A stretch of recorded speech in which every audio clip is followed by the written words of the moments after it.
My first business, I did $4 million the first year. 4 million, then I did 8 million, then I did 12 million, then I did 14 million. I had no concept that 4 million was a big business. When you come from where I come from, I have a supreme confidence in myself. No matter what, I always feel like I'm going to come out on top. I was able to crawl out of where I was because I didn't have any fear and I just went for it, and I'll figure it out as I go. You are listening to 5 a.m. podcast.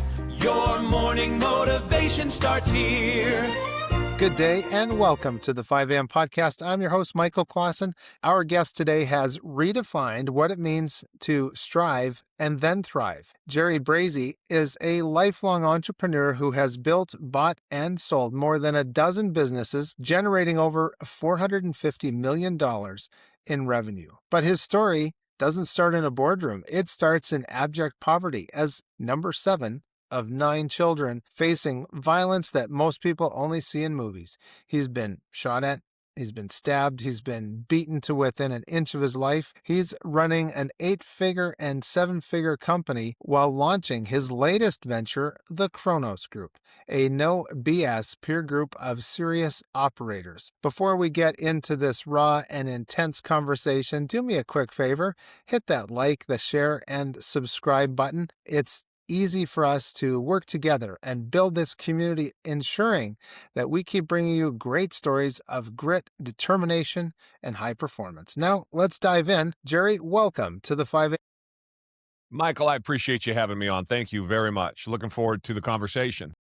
Yes, me too. Hearing about having persistence and resilience and gaining some wisdom and having a vision, those 4 friends of success, it is something how adversity strengthens the human body, mind, and spirit. Jerry, you've described your childhood as a landscape of poverty and violence. When you transitioned into business, did that survival mode initially make you maybe a better entrepreneur, or was it something that you had to unlearn to lead teams effectively? No, I think there's multiple avenues to that question and multiple answers to that question. We can go down different avenues with it.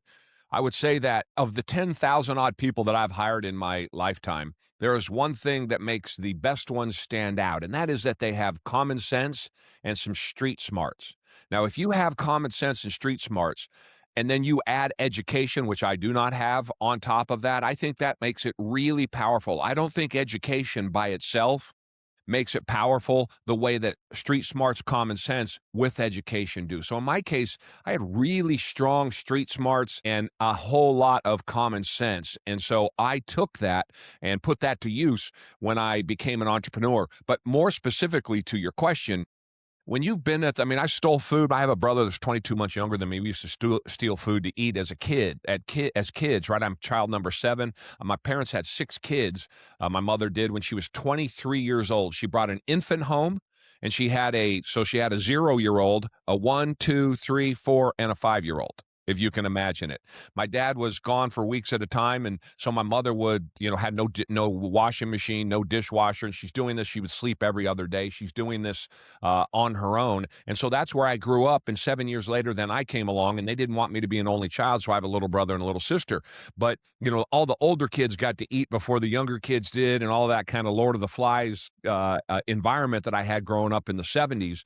And so for me, I know what the bottom looks like. And so when too many entrepreneurs, I think in particular ones that start up, they operate not to lose. Well, I know what losing looks like. I'm not scared of the bottom because I've been to the bottom. So for me, I was working from the perspective of winning, and I just chased that winning. And sometimes in that environment, it cost me dearly because I have made fortunes, as I have said, and I have lost fortunes. So I'm not saying that it's all rainbows and roses, always going for the win, but I think your chances are much better if you are not playing defense and you're out there playing offense. And I think that the defense might come from, I might lose it all. And I was never scared of that because, like I said, I've been to the bottom. I know what that looks like. Anything was better than where I came from. Yes. And so being down at the bottom, and I guess you could say literally sometimes beaten down to the bottom, that builds up a certain kind of armor. How do you distinguish between being a tough leader and being a resilient one?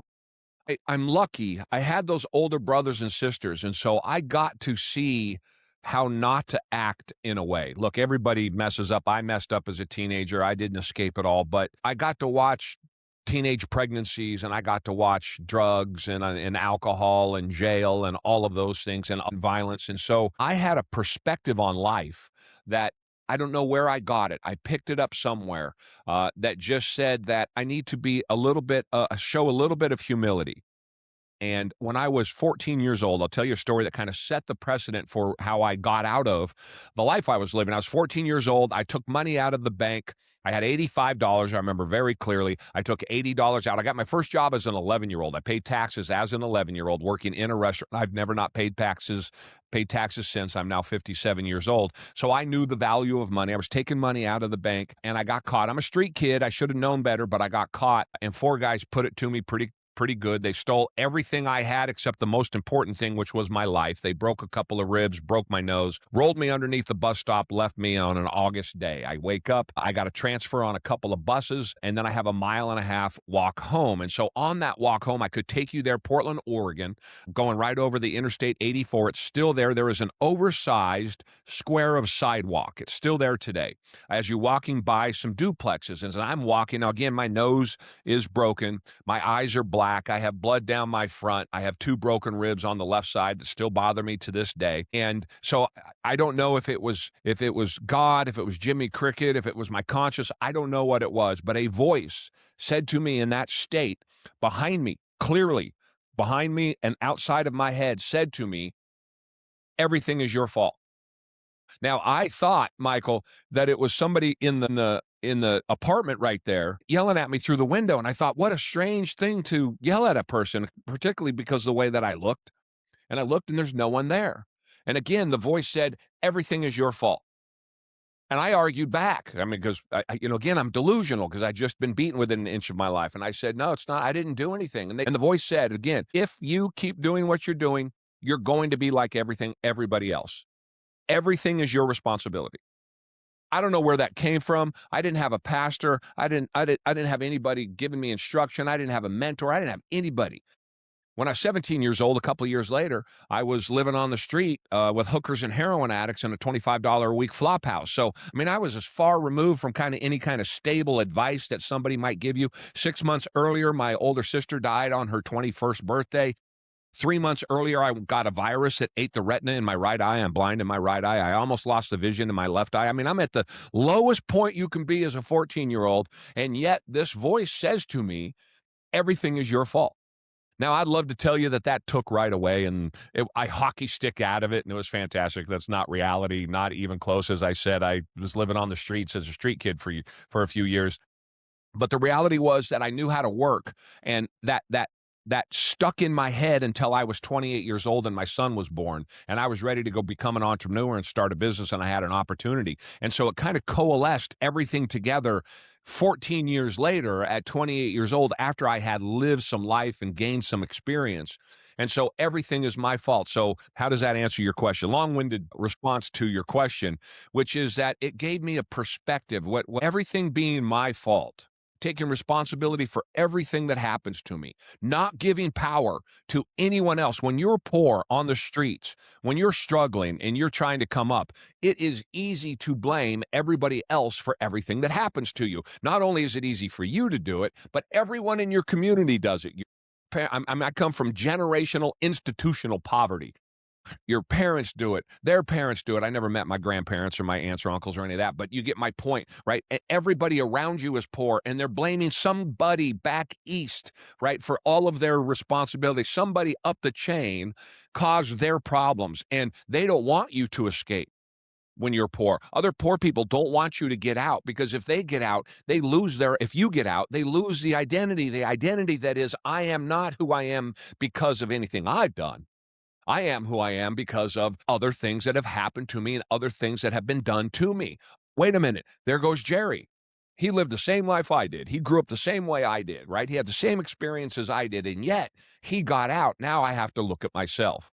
I had that perspective, I think, because I had those older brothers and sisters. And I just had a little bit of extra, I don't know, ability to appreciate, ability to watch, ability to learn. And so as I became an entrepreneur and I started to manage people, I certainly got in my own way. But over time, I started to learn that it's not what as long as it gets done the way that I want it to get done, I don't care who gets the credit for it, as an example. I always say a good manager gets people to do for them what he wants and lets them think it's their idea. And so I kind of didn't need all of the accolades. I didn't need all of the attention, maybe more when I was younger. But as I got into my late 30s, I had more children, those sorts of things. It really started to even me out. So I was able to kind of transition from the world that I was in, use all of those skills and kind of those events that had happened in my life, do it at 28 years old as my first son was born, which was a life-changing moment for me. And then it kind of coalesced into my 30s as I was building a business. And so you mentioned the year 17. I've been kind of fixated on the number 17 lately. So I like numbers and how they fit together and meanings and all that stuff. But you mentioned the number 17. Knowing the chaos that you were surrounded by, and you heard the voice at 14 and you're still seeing what's going on, what was that one piece of advice you'd give maybe that version of yourself to bridge that gap from where you were to this multi-million dollar revenue milestone? I'm I mean, it's cliche almost, and people are gonna roll their eyes when they hear this, but it's you asked me the question and I lived it, so it's true. I am not a victim. Plain and simple. Everything that happens to me is my fault. Everything that happens to me is my responsibility. And so I got knifed. I got with a 10-inch screwdriver when I was 19 years old in the back of a bowling alley. I took some guys for some money and they ran around and one in front, one behind, and they got me. And again, I say this divine intervention when I went blind at 14 years old in my right eye, because as I was walking down this back alley, I heard the door shut behind me too late. And I realized somebody was behind me. I had the guy in front of me. And so I turned to my left because I'm blind and I've been blind in my right eye now for 4 or 5 years. And I turned to my left instead of my right. Well, as I turned to my left, he put a 10-inch screwdriver and he was going for my liver. And as it turns out, it went into my back and it kind of came out my side and it got stuck in the muscle. And so then it's sitting there stuck in the muscle. I was able to get out of that situation. And long story short, I had this crappy little car in this little tiny 500 square foot apartment that I was in. And I went home. It was Friday night, Saturday morning. I went home. I laid in a bathtub for 6 hours, slowly reaching behind me with my left hand to pull this thing out. I wasn't bleeding profusely, so I knew I didn't need to go to the hospital. And again, as somebody that's been around the block, I didn't, you want to avoid hospitals with screwdrivers hanging out of your back that had been sharpened down as a weapon, because that's just going to bring more trouble for you. And so, I ended up pulling that out over the course of 6 hours, wrapped a towel around me, and went back to work on Monday morning because I had this insane, crazy work ethic. And so that story is emblematic of many stories. I am not a victim. I didn't woe is me. It didn't get into my head that you could have died 4 more inches this way or 2 inches that way. I just don't live in that world, because whatever happened to me today, I have to put my feet on the floor tomorrow, and I have to get up because I have to eat.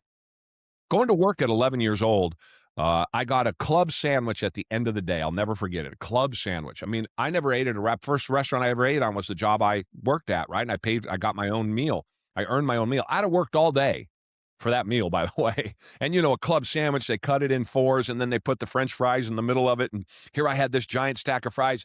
I don't have any brothers. I had 2 older brothers that were, 12 and 10 years older than me. So, I mean, you'd guard everything that you had. I didn't have to do that. And I sat there and I ate that food and I was like, all I have to do is work for 8 hours a day washing dishes. And I get this to a 11-year-old Jerry circa 1980. That was everything. Absolutely imprinted on my brain right there. Go to work. Work equals food. Keep those 2 things going together. Work equals food. So Right. I just took that with me when I, throughout the rest of my life. Yes. Well, that makes so much sense then for my next question, because you famously said you've never made a dime doing something you actually love, and it's been about the game of business. Why is the follow your passion advice actually maybe dangerous for entrepreneurs? Yeah, and I love that since I have started going on podcasts and having these conversations and I put that out there, that is the number one question that I get all of the time. It goes against what the mainstream social media in business influencers and success influencers are telling you. But here's what I want to tell people about following your passion. I know hundreds of entrepreneurs, maybe thousands. I know 100 millionaires that are entrepreneurs that started from scratch. I don't know one. Not one. In all of these years, 30 years as an entrepreneur, I've never met one that ever is making a living, made his fortune doing the things that he loved, doing something that he loved. That means literally doing what you love. Now, I love to play pool as an example, right? I'm a pool player. I can't make a living playing pool. I love my kids and my family. Well, I can't make a living with my kids and my family. For me, and what I tell everybody is I found things that I was good at, things I could sell to somebody else at a profit, and then take that money, the profit, and go use it to do things that I'm passionate about. Now, ultimately, maybe I might have done a passionate business like what I'm doing with the Kronos Group now, but that's, at 57 years old. But car washes, convenience stores, development projects, flipping houses, transportation companies, wood companies, investment companies, you name it, out of the dozens or so businesses that I've owned, I have not ever I don't know, coming up on $500 million in revenue, not a single one of those dollars did I have a passion for. Now, I work passionately. I love the work. I love the game of business. I love to compete. And if I can find a way to make money profitably, I've found a lot of ways to lose money. But if I can find a way to make money profitably and I'm good at it enough that I can scale it, then I'm going to do that. And I think a lot of entrepreneurs get into this mindset. You're trying to do something that's almost impossible to do. Being an entrepreneur is very, very difficult. The odds are stacked against you. Talk to anybody who's ever tried to start a restaurant as an example. It's very, very difficult to do. In that environment, if you are forcing yourself to do that thing you love, I love putting flowers in a vase, and that's what I'm going to do. Okay, that's fine. Just realize that you're going to limit yourself. You're going to limit your ability to do other things that might be more profitable, that might give you a better chance, that you might be better at, and that you could take then over a course of 3 or 5 or 10 years, and then go start a flower shop, as an example. Yeah. Oh, that makes so much sense. And of course, that follow your passion, it sells a lot of books and it's catchy. Mhm. I wanted to ask you, because I was thinking of this, and some of our viewers might be thinking of this as you were answering that question. And I know the algorithms in YouTube for me, they give me, guys that have bought laundromats or hotels or car washes or other things like that. And the reason I'm bringing this up is I was just thinking, I wonder if there's somebody listening that's seen those same videos and they want to ask Jerry, okay, Jerry, I've got a little nest egg. I got a little bit of money saved up. I want to be an entrepreneur. What do you think of those kinds of businesses to get your feet wet as an entrepreneur? I think that 80+% of what I see on the internet relative to entrepreneurship, and I'm talking about on the ground entrepreneurship, guys like us start from nothing, got a little nest egg, want to go make your way in the world. That's what I call entrepreneurship. Not these multi-billionaires that are doing seed funding rounds and getting their businesses started in Silicon Valley. That's a very small percentage of entrepreneurship and business, but it gets all of the headlines because it's entertaining and people like to read it. So I want to make that disclaimer first when I say that the laundromats, the car washes, convenience stores, gas stations, all of those things that I have done are fantastic businesses for anybody, in particular if you can get the real estate underneath them. So if you can get the operating entity on top of it to be profitable while you're holding the real estate, it's an even better deal. Doesn't have to be, that's not a tried and true. You don't have to do that, but it's always a good option to either think about when you're starting out or to work towards. It also makes it easier to buy the business also. But having said that, I love those businesses, but 80% at least of what I see on the internet relative to entrepreneurship and business is just not true. It's just not right. It's just not factual, right? There might be pieces of truth to it, but the reality is in those videos about car wash companies and in those videos about owning laundromats, and I've seen them too, where they're taking all Yep. that money out and it looks so impressive and all of It that, does. is an inordinate amount of work. These businesses are not, we got to get rid of the word passive. There are no passive income businesses. You can own a house that you rent out. I assure you that is going to eat up your time. And Yes. if it doesn't, you're doing it wrong. If you're not That's out right. there on that paying attention to your asset, you're going to get yourself in trouble. So this idea that you just lay back and go to the south of France and hang out on a yacht while everyone else is doing the work for you and you're just making money is a fallacy. There are people that do it, but they are few and far. I mean, few, literal unicorns. But those are the ones that get all of the clicks. And so the reality is, yes, go. In fact, I'm working with my brother-in-law and my nephew. He is 29 years old. We were just looking at a laundromat a couple of weeks ago. It's a great business, particularly for a young guy starting out that wants to get their feet wet.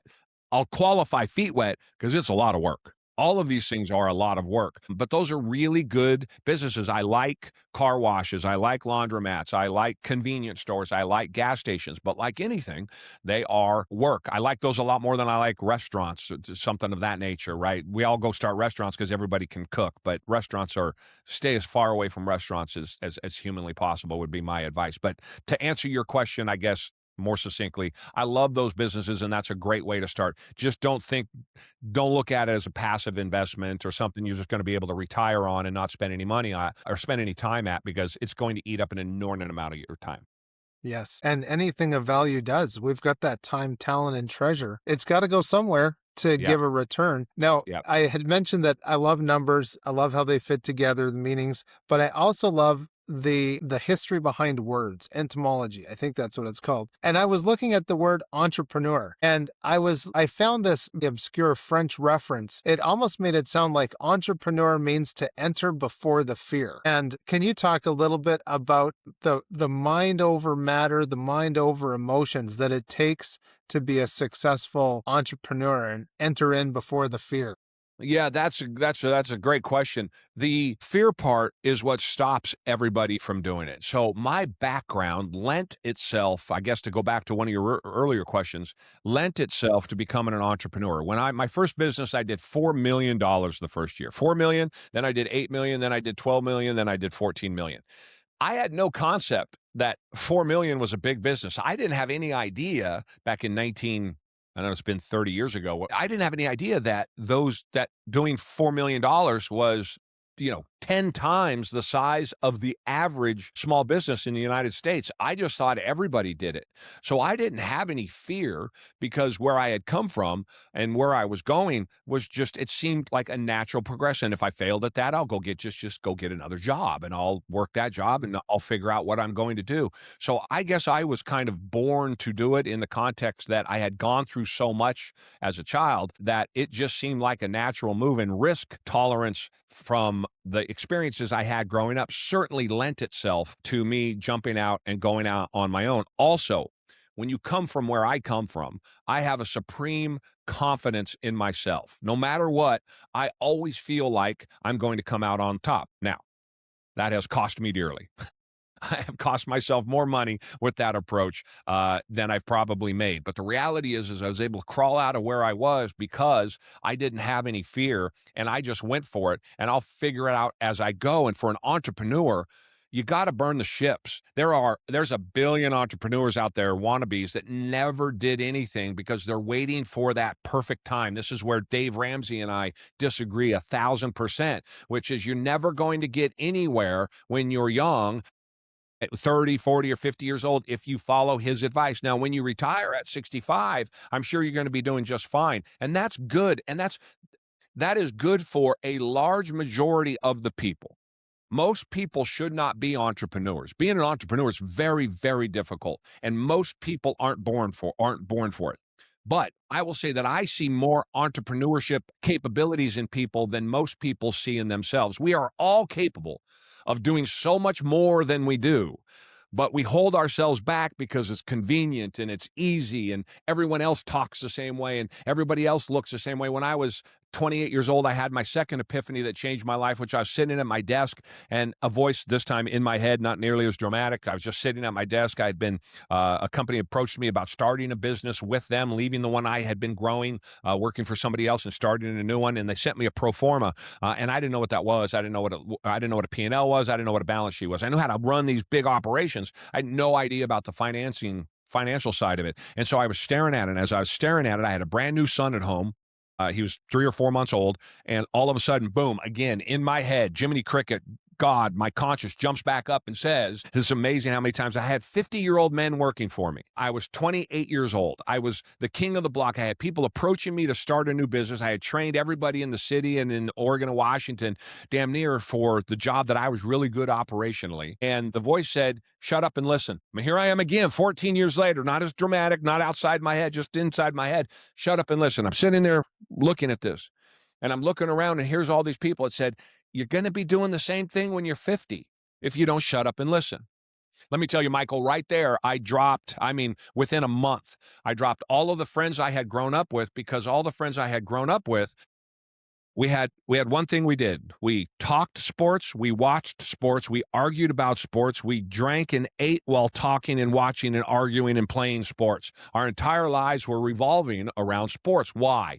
Because it's convenient. Everybody can have the same or a different opinion. You can all argue, but you're all on the same page, right? You don't have to step out of yourself, be quiet, and listen to advice that somebody else might give you about something you know nothing about. As a 28-year-old man from the streets 10 years earlier, I'm living, like I said, with hookers and heroin addicts.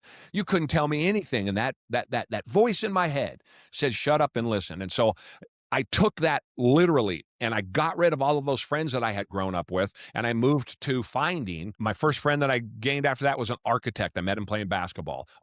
Educated. I didn't know I'd never met educated people before in my life. Then attorneys and accountants, and I had to go find them. And then when I got in the room, I had to be quiet and I had to listen, even though I wanted to speak, even though my instincts were, you can finish this guy's sentence for him. Jump in. No. I had to learn to do that. And so those skills, that epiphany at 28 years old kind of brought all of the first 28 years of my life together, kind of coalesced it all at the same time. And I said, okay, I'm looking at the world a different way. I'm not sure if I answered your question there specifically. That was great. As you were talking, I was thinking, God's always talking. He's just looking for somebody to listen, pay attention, pick it up. Mm-hmm. And Mm-hmm. Now, you also mentioned about Mr. Ramsey, who's got this thing about not buying cars. And I always think, just buy the car. If you want the car, just buy it.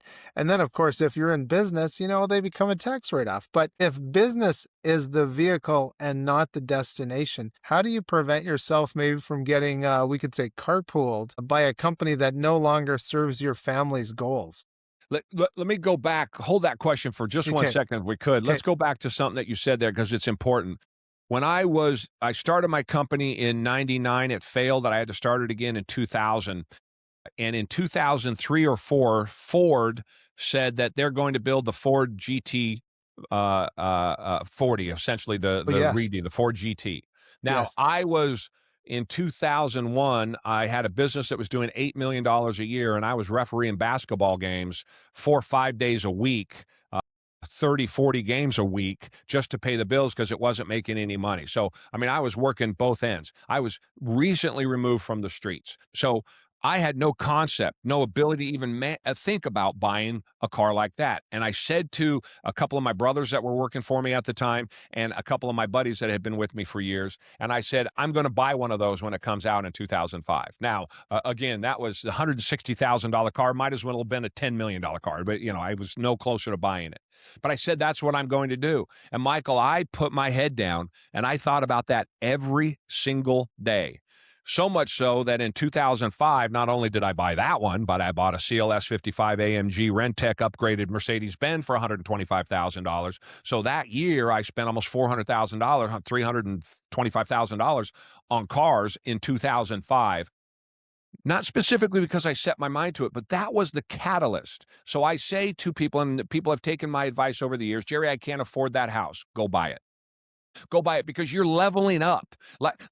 Life is too easy to just sit there and put 10% away every month, right? That doesn't push you. It doesn't make you go beyond yourself and realize what you're capable of by stressing yourself, which is okay for most people. But for those of us that want to do more, the only way to learn is to push. And when you have something, if you know that you're living in this house that is unimaginable to you, but you love going home to it every day. You love going home to the nicer neighborhood. It's just going to make you work harder. It's going to make you push beyond what you would otherwise do. And all of us are capable of so much more. We just don't realize it. And I am absolute living proof of that statement right there. So sorry to go back on your question, No, that's but I wonderful. wanted to just expand on that a little bit because it's absolutely true. Go buy that car you want and then go earn the money to pay for it. Thanks for watching the show. Just a reminder that you can get all of our resources, other episodes, and read our blog posts at 5ampodcast.com. 5am Podcast is brought to you in part by mkci.ca, a certified member of the Autodesk Developer Network. MKCI helps companies maximize their AutoCAD, Inventor, Navisworks, and other design software investments. Their innovative products like the CommandSys script editor and the Clash Management Suite will streamline your workflow and boost your productivity. Visit mkci.ca today to discover how they can enhance your competitive CAD advantage. That's mkci.ca.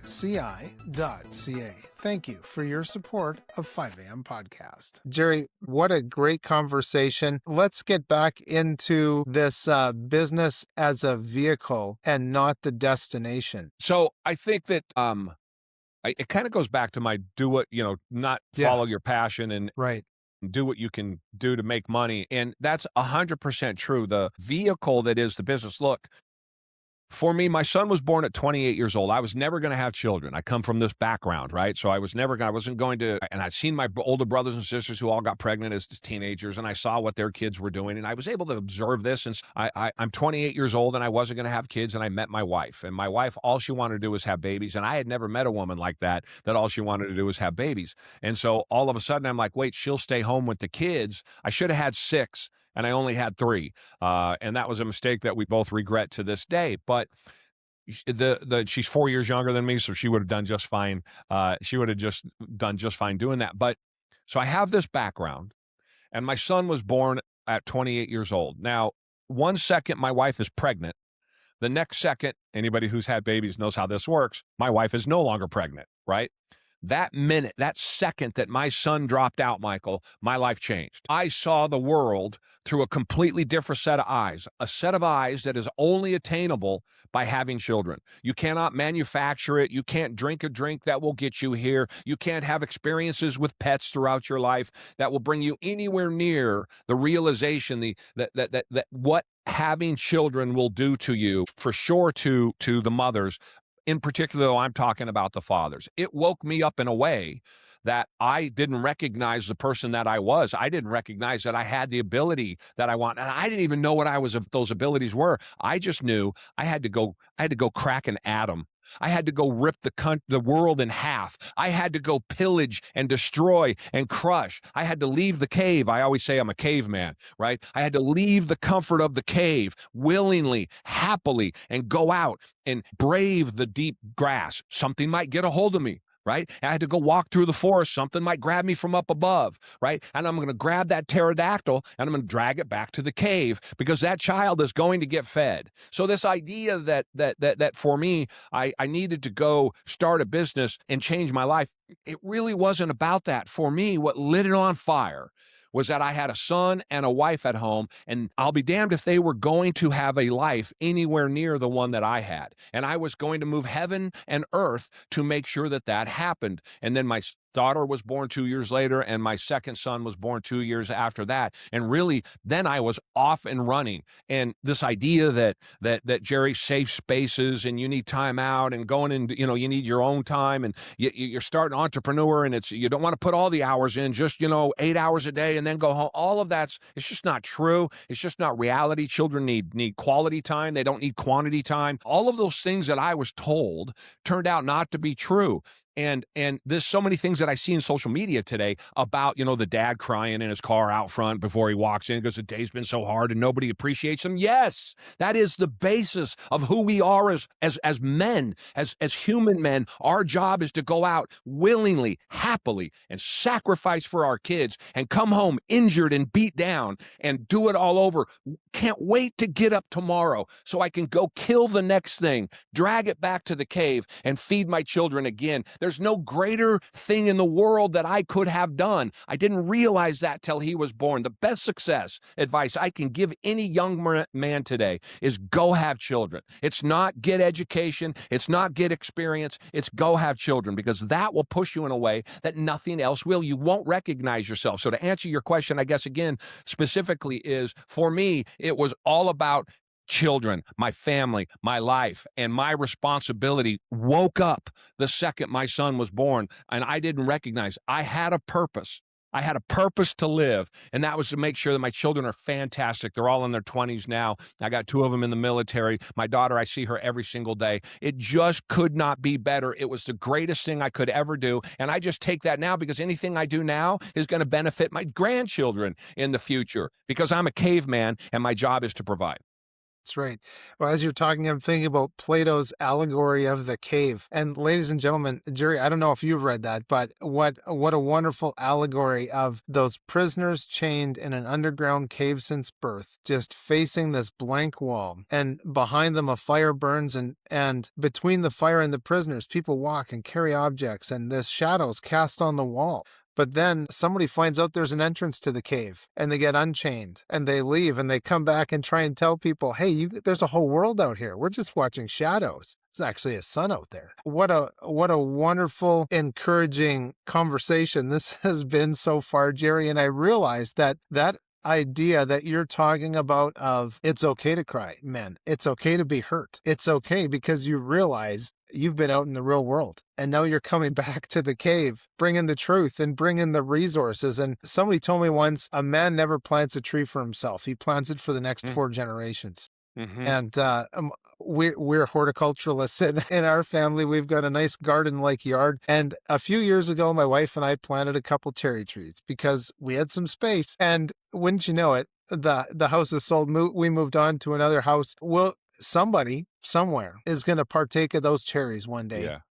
And, we would watch the birds come, and we'd have to net the trees off so those birds could not come. And I mean, those robins, they would eat that tree clean in a weekend if we let them. But, you never plant a tree just for yourself. You know that your enjoyment comes from knowing that people that you'll never meet, they might be told your name, but people you'll never meet will eat the fruit that we've labored for. But isn't that the delight and maybe the purpose of profits? You focus on using profits to change lives, not just of your wife and your children.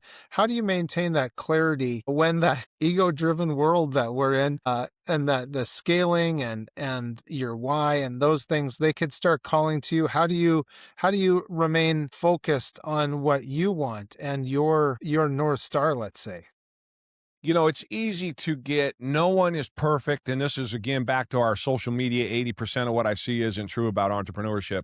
It's easy. First off, I should apologize. I get excited. I'm so passionate about this. I see the world where it's going. I see young men that are wandering around listlessly and they don't know. They're told 180 degrees the opposite of what reality is. Yes. And so for me, I'm so driven for this. I want everybody to have what I have had. And if you want what I have had, it has nothing to do with the money that I've made. It's everything to do with my children. And so I want everybody to have the same thing that I do. Specifically to your question, not easily. In particular, when you make a lot of money, I'll tell you a story.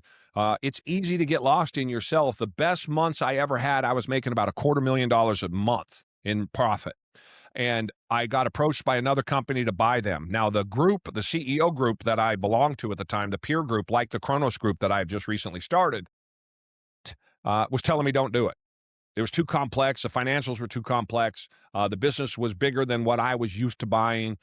But you don't understand, Michael, I was making $250,000 a month. Bucks. Companies were doing $20 million a year. I'm a big man on campus, right? You can't tell me anything. You guys, your businesses are smaller than mine. This is 12, 15 years into the process. So I went ahead and did it because I'll just figure it out on the other side because, again, I'm super smart. That ended up costing me about $6 million and 6 years of my life because I did not listen to the advice. And not only that, but the $250,000 a month I was making, upon reflection, years later, as we were doing an audits of that time frame, I was actually in the business I had prior to buying that other business, costing myself about $60,000 additional dollars a month that I wasn't paying attention to. So this idea that it just gets easier, all I need to do is make money, this idea that I started out from this perspective and that North Star is always right there in front of me. We are human beings, fallible beyond imagination. I've made more mistakes than you can imagine, many of them my own, some of them of other people's doing, but regardless, always my fault though, right? So how did I put myself in a position to let somebody else lose 100 grand of my money as an example? But not easy is the answer, right? You gotta, in particular, when you find some notoriety and you get written up in newspapers and all of a sudden people are coming and they want to talk to you about your business and you're making unimaginable amounts of money relative to hookers and heroin addicts, it's easy to get lost. And that is what happens to everybody. It's why I always say, any entrepreneur out there, you bring me into your business, if you're a 7-figure entrepreneur, high 6-figure, 7 figures, I'm going to find 5 points of margin you're missing in your business. I'm just going to. And anybody that comes into mine, they're going to find 3 to 5 points of margin because I'm in the hole digging. And no matter how much I'm trying to look, no matter how much I'm trying to see, I'm still in the hole. And somebody coming outside the hole looks at it and goes, what about that shiny thing right there? Well, you're like, I can't even see the shiny thing. Well, when you're making money, a lot of money, and you're doing really well and you're getting notoriety, it is really easy to get lost in look how good I am, only to ultimately be humbled the way that I was more than once. Yeah. Yeah, Yeah, it comes for us all, but it's a good thing because it keeps us grounded. So I that's want to right. ask you, because I was thinking, so what line of business were you in at that time where you were getting the $250,000 a month in profits? At that point, I owned a large transportation company. I owned a lot of real estate. I owned car washes, convenience stores, gas stations. I had a woodworking business, an investment company. I mean, I had all kinds of business. The transportation and the real estate was the biggest one. The other ones were kind of offshoots because I had 250 cars working for me, so I bought gas stations. Well, they all got to get washed, so I bought car washes, that sort of thing. Yes. Yeah, it's brilliant. It makes so much sense. Now, you started with no degree. You might agree that you didn't really have a roadmap. So do you think that having a plan B, as we talk about, maybe this is another cow, a sacred cow we can push over, does that plan B actually maybe prevent people from reaching the level of success that you've achieved? Yeah. First, I'll answer your comment there at the start. I want everybody to understand when I was 20 years old, I bought a house. I bought a house because I read a story in a magazine about a mortgage and what that meant and how you could build wealth from a house. So I paid $82,000 for a house at 20 years old that I paid 12.5% interest on. I would have been 69, 79, 89. I'd have been 1989. I didn't know what a mortgage was. I didn't know what an interest rate was. I didn't know what equity was. I had no idea what any of those terms meant. This was 20 years old. So when I say that I have no education, I had no plan, I had no idea. It just wasn't in all my life was earning money, staying alive. Earning money, staying alive. And there wasn't a lot of room for these other things. Again, out of high school at 15 years old, there just wasn't room for all of these other things. And so I want people to understand I come from nothing. Had no, I didn't even understand. The only thing I understood about business, I used to have it in the back. I'm gonna show you. Keep this in my office. You see that? Briefcase. Yeah. It's a briefcase. Okay? Because when I started my business, that's my original briefcase. When I started my business in 1998, the only thing I knew about business was that you carried a briefcase because that's what I had seen on television my whole life. The dad comes home, he's got a briefcase. I got to have a briefcase. That was the extent of my knowledge about business. So this idea that I just don't know enough, no. You got to go learn trial by fire. To your question specifically, plan B. You can plan all you want. You will plan yourself into retirement. I have people now I'm 57 years old. So I have been around enough people over the years that I have people that if I think hard enough have been talking about starting their business for 20 years. If only when, then I'll do it. When this happens, I'll get to this point. This is back to my Dave Ramsey critique, Yes. right? Which is, and again, Dave Ramsey's been far more successful than I could ever imagine. The guy's off the charts. I'm just telling you, if you want to get to it now, if you want to get out there and push and you got that itch and you're tired of working for somebody, you got to go do it now. And the only way to do it, burn the ships. I mean, if you're lucky enough to have a plan B, that's great. But I think, and my experience has been that plan Bs hold people back. I said, I'm going to go start a business. Well, do you know how to start a business? No. But I'm not going to let that stop me. I'm going to go do it anyway. I'm going to figure it out as I go. I'm going to fall over. I'm going to get back up. I'm going to learn, which I did at an exponential rate. And again, I'll remind everybody, my first company did $4 million the first year. That's an insane amount. I do not say that as a brag. I say that for the love of God. If I was able to survive that, if you're lucky enough to start a business and do 400 grand the first year, right? You can learn also the same way that I did. So I think not having anywhere to go is a great motivator. And back to my caveman, having my son at home, I was not going to fail. Even in failure, I was going to figure out how I was going to make that into a success. And I never thought about loss. Back to our first question, or one of our early questions in the podcast, I only work to win. I don't ever play defense in the context of what I'm trying to get done. It's always offense, because defense, I just don't think the needed competitive edge, the needed aggression, I think it holds you back because you're thinking too much. Everyone overthinks. And then it also makes you emotional. And there is no money in emotion when you're running a business. Change today what you changed yesterday, and be ready to change tomorrow what you changed today. That's very, very easy to say, incredibly hard to do, because you just put a bunch of time into this thing you put together. But if it doesn't work, you got to ditch it, right? You got to go back and revamp it and try it again. But we get all defensive because we get emotional. This idea that, on television portrays these businesses where they make motorcycles or they rebuild cars, Yes. and everybody's throwing wrenches at each other's heads and they're storming out and the camera follows them and the door gets slammed. And that's not business. Nobody screams and yells like that. Nobody's emotional like that. There's just no value in that if you want to be a successful entrepreneur leading an operation that's making money. I know I've still got a few questions for you. We're getting close to the end, but people are probably saying, Michael, I need to know how to get in touch with Jerry. So how do people do that? How do they get in touch with you?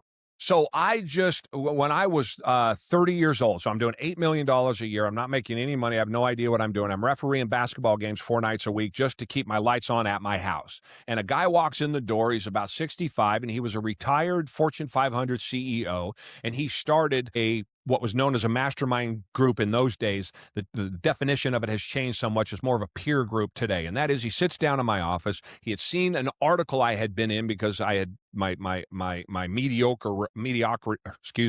meteoric, there we go, that's the right word, rise, building this company had gained some attention. He comes in, he sits down, he says, Jerry, I want you to be a part of this group, and he explains it to me. Everybody gets together one time a month. There's 7 to 10 of us. Everybody gets 30 minutes. I'm the chairman of it, and we go around and we talk about each other's businesses. And I was like, man, I'm refereeing basketball games at night, running an $8 million company, growing faster than I know what to do with. I don't have time. Michael, he gave me some of the best advice I ever got. You can't afford not to. I said, well, wait, how much is this thing? I think it was $600. This is 25 years ago. $600? Did you not hear that I'm refereeing basketball games just to keep my lights on at my house because this thing's not making any money? He said, Jerry, you can't afford not to. Some of the best advice I ever got. You can't afford not to. And so I joined that group. And what I learned is they were all in their 50s and I was in my early 30s. They had so much, my businesses were bigger than theirs, but they had so much experience. They had been through so many things that I hadn't even thought about. And so as you sit for the first 2.5 years, I didn't say much of anything. Even when it was my turn, I wanted to hear what they had to do, because I would go, oh, I have that shiny thing on the counter. That shiny thing turned into, what happened? Oh, I got to move it over to this. Oh, and so you save yourself money, you save yourself aggravation, lawsuits, loss of whatever it might be. You can avoid those traps. And so it's my long-winded way of saying, how do you people get a hold of me? All these years later, I've been in this group now for 25 years. Now they're all in their 70s and 80s. We get together one time a year. I said, I've been saying for years, I'm going to start the Kronos group. I'm going to start this group that was just like this peer group, only this time I'm the guy that is in his late 50s, and I'm going to be the chairman after having all of this experience. And so last summer, my mother, who's 87 years old, we were sitting across having dinner at an Outback restaurant in the summertime, and I was talking about this, and she looks up at me and she says, you need to shut up and just do it or stop talking about it. Because I had been talking about it for years. And so I've started the Kronos group here. Just literally, we put it together for the last 4 or 5 months of last year, and now we're putting together the first cohort. That is the first group of entrepreneurs. High 6-figure, 7-figure, and 8-figure entrepreneurs that have businesses. And so, if you want to get a hold of me, the kronosgroup.org, the Kronos group, you can see it there on the screen, KRONOS group.org. And if you want to have a conversation with me about that, if that's you and you're interested in something like that, it's great. You get that back and forth with other guys that are entrepreneurs that can help you. And then you get a 1 hour with me during the month to kind of go over what we talked about, your goals, those sorts of things. And I help you with that. If that's for you, fantastic. If you're on the outside looking in and you got ideas about maybe becoming an entrepreneur, go to the kronosgroup.org. You can hit a link right there and you can schedule a time with me, 15, 20 minutes, 30 minutes, and let's just have a conversation. It doesn't cost you anything. I love the game of business. I love helping people with the game of business as much as I can. But the thing I love even more is if I can help you with some sort of advice. Maybe not, maybe life advice. Maybe, Jerry, you've been through it and I'm struggling with this. Anything I can help you with, it costs you nothing. Go to the kronosgroup.org, hit it. There's nothing's going to stop you. You don't have to put a credit card in. You don't need to, other than say who you are and give me an email address, and we will have a conversation. Maybe I can help you. Maybe I can't, but I'm happy to do that either way. So kronosgroup.org, Jerry Brazie, Brazie. I'm all over the internet. You'll be able to find me easily there. But that would be what I would look for people to do if you are interested in anything that Michael and I are talking about. Right. Now, with the Kronos group, beyond revenue, are there some specific character traits or maybe some scar tissue you're looking for in these operators? No. And that's the thing, is that it is a business that, if you are in business owners, historically, this has been my experience having worked with hundreds of them, we all think that the mistakes that we're making, that we're the only ones that make them because we're dumber than everybody else. So we don't want to talk about it because we're the only one making those mistakes. Then you have somebody like me that talks with lots of business owners, and you find out that all business owners think that's true.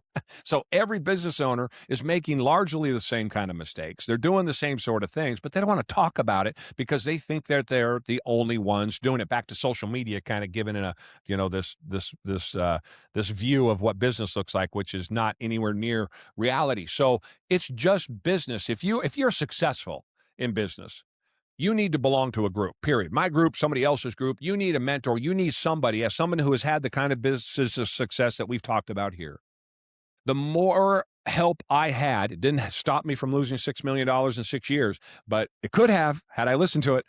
The more help you have, the better you're going to do. And the more profitable you are, I think the more help that you need, because for the reasons that we talked about here. On the downside to that, if you are somebody that is just starting out or you're struggling, you 100% need help. And you think about, okay, Jerry, but a group like that, it can't be cheap, and it's not. But again, relative to what? I'm reminded of a story. I was helping two brothers, and they were building Corvettes. They were upgrading Corvettes in Southern California. Long story short, they were in a building. They needed to move to a bigger building. They saw me on social media. They reached out, just like they took me up on my offer, and I ended up working with them for a couple of years. They built the business up. They moved into a new building because I told them every building I ever moved into, I was like, I'm never going to fill this up. And then 6 months later, the building's full, and I didn't buy a big enough building. And so I passed that experience on to them, and I worked with the older brother specifically. Business did fantastically. 2 years later, the younger brother says to me, Jerry, this has been 10, 12 years ago, we're paying you $550 an hour to consult with us. This is 2 years after fantastic growth and all of that. He said, it's hard for me to justify that 2.5 hours of growth, or 2.5 hour, or $550 an hour rate. And I said, that's good. I get that. I understand. That's a big number. I said, how do you justify it? And I said, well, I'll tell you what. You can go have my childhood. You can go start businesses from scratch and fail and come back. You can have massive wins and massive losses. You can experience almost everything business can throw at you, good or bad. You can put that all together, live that over the course of 25 or 30 years, and then you too can then make the decisions that you need to make, or you can pay me $550 an hour. This company had done fantastically well, but there's this idea about what it costs, about what things cost relative to the value that they bring. I would not be sitting here today, 100%. I know this to be 100% true, had I not joined that group that I can't afford not to, that Keith, the chairman of the group, sold me on, I wouldn't be sitting here today. That's how valuable having a group like that is. And so it's for any company, any business type, good, bad, right in the middle. You're not growing, you're growing too fast, you're already big and established and things are going great. It's been my experience across the board that a group like the Kronos Group, and there are other ones, I want you to come join mine. So I want you to reach out to me and have a conversation with me, but there are other ones. Go find them. It's the best advice I can give any operating entrepreneur today. Yes. Now, as we're wrapping things up, we talked about the children, we talked about the business, and of course, there's no children without the missus. And you've been married for a long time, even while building this empire that you have. And of course, we all hear about divorce and things like that. What is your no BS secret to keeping your marriage the priority? Yeah, that's such a good question. And let me tell you that work, number one, work. And Michael, this is important. This is the most important question I think you've asked me of the day, short of the kids. And that is that I was at work and I was at home. And if there was something in between, it would have been a softball game with the team or with the company, or a basketball game with the company, and my wife would bring the kids. So my wife would keep score on the sidelines while I'm playing in a company basketball league, and have the kids there running around. And there's pictures of my first son asleep on the table as she's keeping score and changing the score up above. So you have to work at it. When I talked about quality time, my kids, 80% of the time that they went to bed, had me to wrestle with at 8 o'clock. So from 8 o'clock to about 8:30, we would wrestle. And then I would put each one of them to bed in their own rooms. And as I would exit the room, I would say, "What are you going to be when you grow up?" And they would say, "Whatever I want." And I'd say, "How are you going to get there?" And they say, "I'm going to work hard and I'm going to be smart."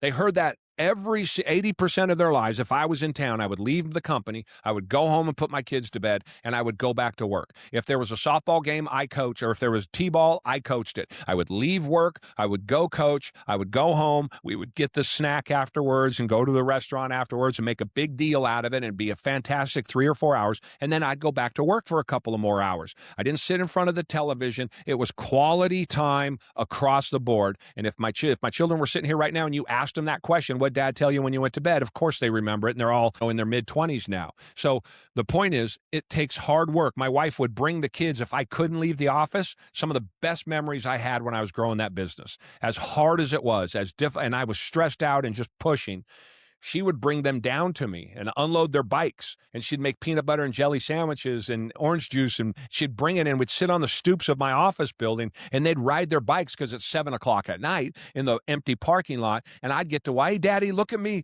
riding my bike," and then sit down and have. It's some of the best memories for all of us. So this idea, back to the social media, and I know I Yes. ramble, I apologize. No, This it's good. idea that you can't have home life and a successful work life.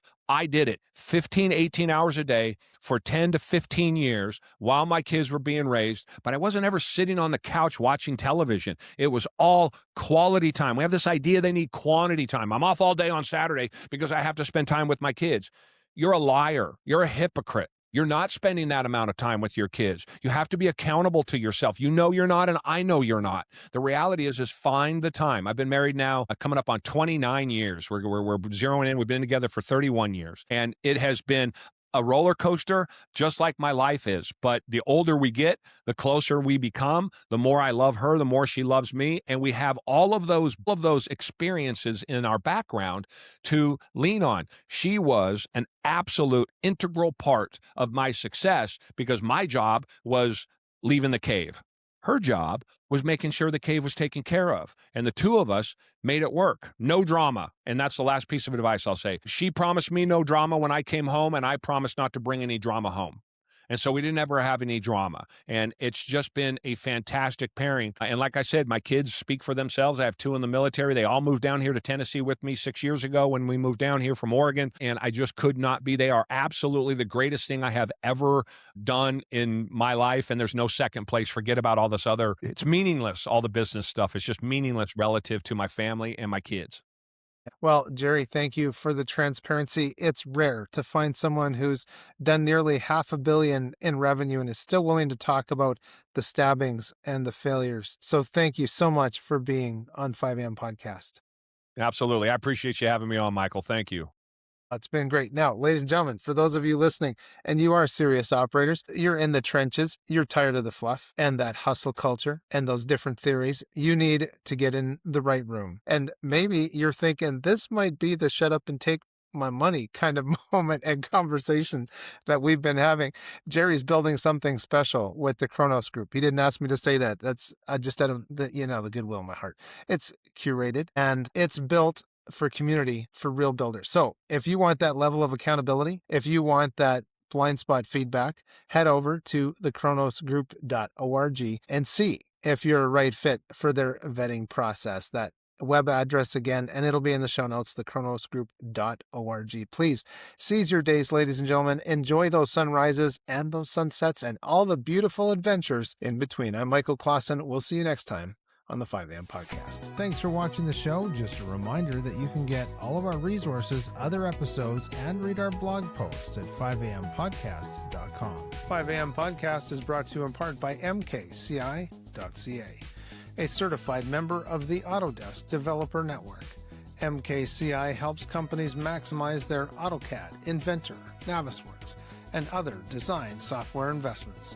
Their innovative products like the CommandSys script editor and the Clash Management Suite will streamline your workflow and boost your productivity. Visit mkci.ca today to discover how they can enhance your competitive CAD advantage. That's mkci.ca. Thank you for your support of 5am Podcast.